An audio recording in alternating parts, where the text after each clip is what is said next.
ద్వాదశ రాశుల్లో ఒకటి ధనుసు రాశి. ఈ ధనుసు రాశి వారికి శుక్రుడు ఎంత బాగా యోగిస్తాడు అనేది ఒకసారి మనం గ్రహిద్దాం. ఇక శుక్రుడు చూసినట్టయితే కనుక ఇప్పుడు ప్రజెంట్ గా అయితే కనుక శుక్రుడు మేషరాశి నుంచి వృషభ రాశి, వృషభ రాశి నుంచి మిథున రాశికి సంచరిస్తూ ఉన్నారు. శుక్రుడితో పాటు వెనకంజులను వస్తున్నారు రవి భగవానుడు. రవి భగవానుడు కూడా సంచరిస్తున్నాడు కాబట్టి ఈ యొక్క మేషరాశి, ఈ యొక్క ధనుసు రాశి వారికి ఈ మాసం ఏది మే మాసం 2025 సంవత్సరంలో శుక్రమోర్జమి అని ఏర్పడుతూ ఉంది. ఈ శుక్రమోర్జమి మనకి మే మాసం మొత్తం కూడా కొనసాగుతూ ఉంటుంది. కాబట్టి మరొక విషయం ఏంటంటే కనుక ఈ శుక్రుడు ధనుసు రాశి వారికి ఎలాంటి ఇబ్బందులు పెడతారో మనకి చూస్తే పెళ్లి అవుతుంది. ఇది కూడా బలవంతం మీద, అతి బలవంతం మీద లవ్ మ్యారేజ్ అవుతుంది.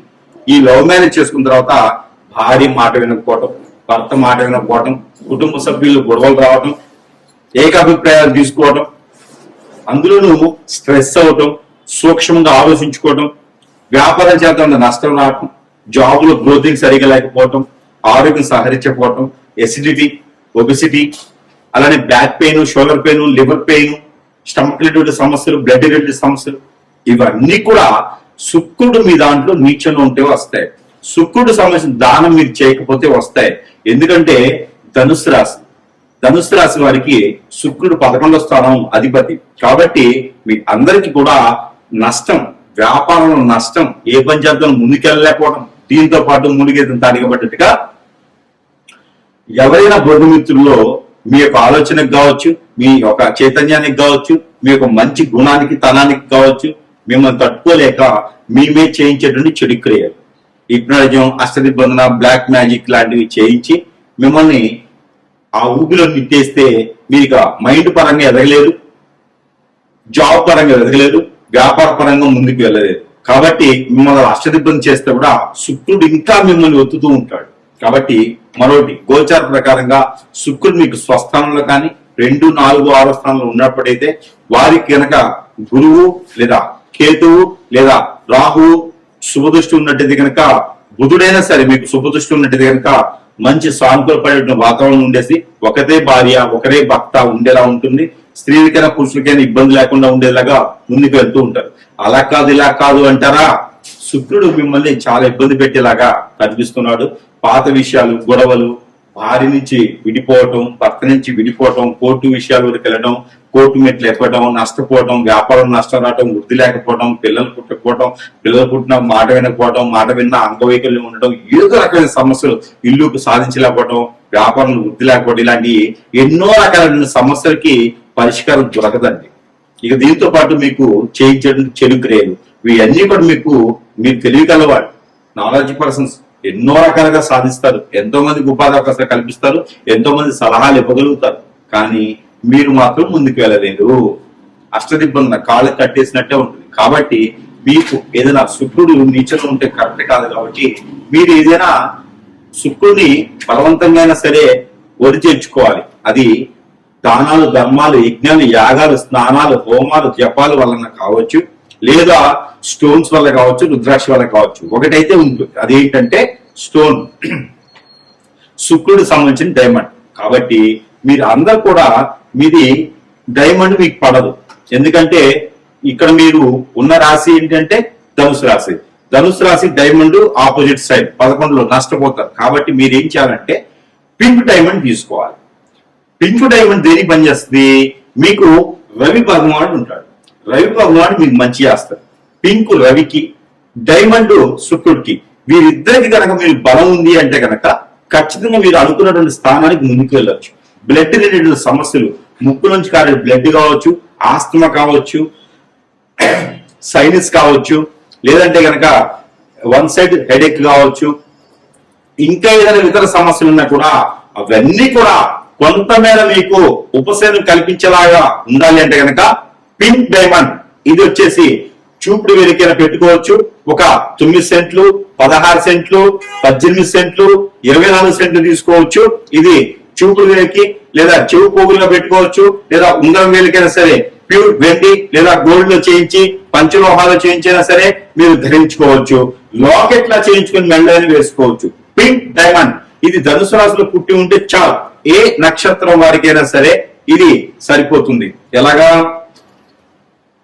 జ్యేష్ఠ, మూల, పురోషుడ ఈ 3 నక్షత్రాలు పుట్టిన ఎవరికైనా సరే ఈ పింక్ డైమండ్ అనేది ధరించుకోవాలి. ఇకపోతే పరిహారాల విషయం వచ్చినప్పుడైతే కనుక చెప్తాను. ఇక మీరు ముందుకు వెళ్ళాలి, ఏదైనా వ్యాపారం చేయాలంటే కనుక బ్యాంకింగ్ రంగంలో ప్రయత్నం చేయండి, నిరుద్యోగులైతే ఉద్యోగం వస్తుంది. అలానే ఇంకా ఎవరితో గొడవలు పెట్టుకోకుండా, ఎవరితో మీదకి తెప్పించుకోకుండా, ఫైనాన్స్ విషయంలో ఎవరికి డబ్బులు ఇవ్వకుండా చూసుకోండి. అన్ని రకాలుగా ముందుకు వెళ్ళొచ్చు. ఇక ఈ పరిహారం చేసుకున్నట్టే కనుక ఇంకా ముందుకెళ్ళేటువంటి ఆలోచన ఉంటుంది ఎక్కువగా, కాబట్టి ప్రయత్నం చేయండి. శుక్రుడికి సంబంధించినటువంటి ఈ రాశి వారు కనుక ఈ చిన్న పరిహారం చేసుకుంటే అదృష్టవంతులు అవుతారు. కొంతమేరైనా ఉపశమనం దొరుకుతుంది. ఆ దాంట్లో ఈ శుక్రుడికి సంబంధించినటువంటి పరిహారాలు ఏముంటాయా? రెనికుల పరిహారాలు ఉంటాయి. అవి ఏంటంటే స్ఫటికమాల అని ఉంటుంది. ఈ స్ఫటికమాల తీసుకొని, అంటే డైమండ్ మాల తీసుకోలేం కదా, అందుకని స్ఫటికమాల. ఈ స్ఫటికమాల తీసుకొని 1600 సార్లు ప్రతిరోజు కూడా, ప్రతినిత్యం కూడా శుక్రుడికి సంబంధించినటువంటి జపం చేసుకోవాలి. మంచం మీద కూర్చొని చేయకూడదండి, పేటేసుకుని కూర్చొని చేసుకోవాలి. అది గోధుమ కలర్ కానీ, అలానే బంగారపు ఛాయలో ఉన్నటువంటి వస్త్రాన్ని కింద పంచుకొని దానిపైన కూర్చొని మీరు జపం చేసుకోవాలి.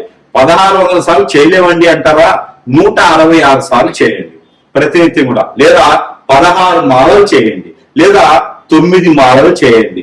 ఈ 9 మాలలు ఖచ్చితంగా ప్రతిరోజు కూడా చేయాల్సిందే. జపం చేసుకుంటూ ఉండాలి.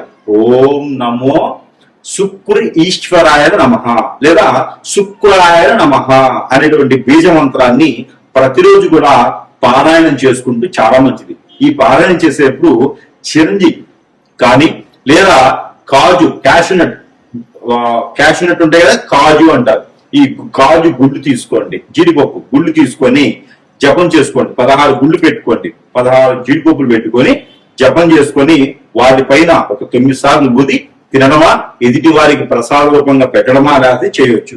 అలానే మీకు పాలలో కుంకుమ పువ్వు, తేనె వేసి దీంట్లో తమలపాకులు మిక్సీ పట్టి ఆ ఒక పేస్ట్ ని దాంట్లో వేసి, అలానే తులసి ఆకులు వేసి, అలానే ఇంకా దాంట్లో ఈ యొక్క పన్నీరు వేసి మీరు సుబ్రహ్మణ్య స్వామికి అభిషేకం చేయండి. లేదా నవగ్రహాల్లో శుక్ర గ్రహం ఉంటుంది, ఆ శుక్ర గ్రహానికి అభిషేకం చేయండి. ఇంకోటి ఈ పరిహారం తప్పకుండా ప్రతి ఒక్కరు చేయాలి. ఏమిటంటే గనక మీకు నచ్చినటువంటి సెంట్ గాని, అత్తర్ గాని, పర్ఫ్యూమ్ గాని ఉంటాయి. ఇందులో ఏదైనా మీకు నచ్చినటువంటి ఫ్లేవర్ తీసుకొని శుక్రుడు మీకు యోగించాలి అంటే గనక మీరు వేసుకున్నటువంటి వస్త్రాల పైన అది కొంచెము అప్లై చేసుకోండి, లేదా స్ప్రే కొట్టుకోండి. అప్పుడు మీకు శుక్రుడు మీతోనే ఉంటారు, శుక్రుడు మీతో వస్తూ ఉంటారు. ఇకపోతే ఏదైనా అమ్మవారి ఆలయంలో ముడుపు కట్టండి.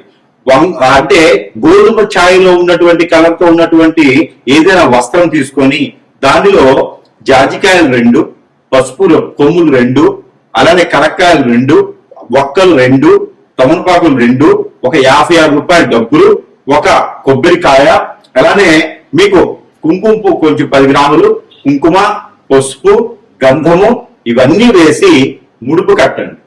ఈ ముడుపుని ఎక్కడైనా గ్రామ దేవతల ఆలయంలో కానీ, లేదా ప్రాసిద్ధి చెందినటువంటి అమ్మవారి ఆలయంలో కానీ ఈ ముడుపుని సమర్పించండి. అలానే ఏదైనా అమ్మవారికి పొట్టు వస్త్రాలు సమర్పించండి. అలానే ఇస్కాన్ టెంపుల్లో అటుకులతో కూడినటువంటి తేనె వేసి, అటుకులతో కూడినటువంటి పాలని నైవేద్యంగా సమర్పించేసి శుక్రుడి సంబంధించిన దోషాలన్నీ కూడా పటాపంచలేకపోవాలి అని కొలుచుకోండి. ఇకపోతే మీరు ఎఫ్ఐఆర్ చేయగలిగితే, పెట్టుకోగలిగితే కనుక పింక్ కు సంబంధించినటువంటి డైమండ్, పింక్ కు సంబంధించినటువంటి ముత్యం పెట్టుకోవచ్చు. ఇది ప్రతి రాశి వారు కూడా పెట్టుకునే యోచన అయితే కనబడుతుంది. ఇంకా దీనికి మించి శుక్ర గ్రహాన్ని గురించి తెలుసుకోవాలన్నా, శుక్ర గ్రహానికి సంబంధించినటువంటి విధానాలు కావచ్చు, మీ యొక్క జాతకంలో ఏ స్థానంలో శుక్రుడు ఉండడం వలన కలత్ర దోషం ఉంటుంది, శుక్రుడు ఏ గ్రహంతో కలవడం వలన కలత్ర దోషం ఉంటుంది, ఇవి పోవాలంటే ఈ చిన్నబడి పరిహారాలు సరిపోతాయా, లేదా ఇంకా ఏమైనా చేయాలనుకుంటే కనుక ప్రతినిత్యం కూడా మీరు చేయవలసినటువంటి ఒక కార్యక్రమం ఉంది. మీరు సమీపంలో ఉన్న గురువు గారిని కలవచ్చు, అప్పుడు మీకున్నటువంటి సమస్యకు పరిష్కారం కనబడుతోంది. మరొకటి నరదిష్టి, నరదోష ఎక్కువగా ఉంటుంది శుక్రుడు ఉంటే. కాబట్టి శుక్రుడు నీచులున్నా ఉచ్చంలో కూడా ఈ నరదిష్టి నరఘోష ఎక్కువ కనిపిస్తుంది శుక్రుడి వల్ల. కాబట్టి ఆ శుక్రుడి వల్ల నరదిష్టి నరఘోష పోవాలి అంటే కనుక ప్రతినిత్యం కూడా నిమ్మకాయ లోపల ఉండేటువంటి గింజలు తీసుకోండి ఒక 11, అలానే గురి గింజలు ఏ కాలంలో ఉన్నప్పటికీ పర్లేదు ఒక 6 తీసుకోండి, అలానే జీడి గింజలు ఒక 5 తీసుకోండి. ఇవన్నీ కూడా నల్లని వస్త్రంలో ముడి వేసుకొని తల చుట్టూతో దిష్టి తీసుకొని పడవేయాలి. అదే కనుక ముడుగా కట్టి ఇంటి సింహద్వారాన్ని కట్టుకుంటే కూడా మీ ఇంటికి నరదిష్టి, నరఘోష, శత్రుభయం ఇవే కాకుండా దెయ్యాలు, ఆత్మలు, భూతలు కూడా కాకుండా ఇంకా చాతబడి లాంటివి కూడా మీ ఇంటికి రావు, జరగవు. ఇంట్లో అందరూ కూడా అన్యోన్యతగా ఉంటారు. ఇక ఈ శుక్రుడికి సంబంధించిన గ్రహాలన్నీ కూడా సానుకూలంగా ఉంటాయి. ఇక జాతకంలో శుక్రుడు నీచంలో ఉన్నారంటే కలత్ర దోషం. ఆ కలత్ర దోషం ఉందంటే కనుక భార్య, భర్తలు, పిల్లలు అందరూ దూరమైపోతూ ఉంటారు. ఏకాభిప్రాయం ఉండదు ఎవరికి కూడా. ఎవరికి నచ్చిన పద్ధతుల్లో వాళ్ళు ఉంటారు. స్ట్రెస్, ఆరోగ్యం పడిపోతుంది.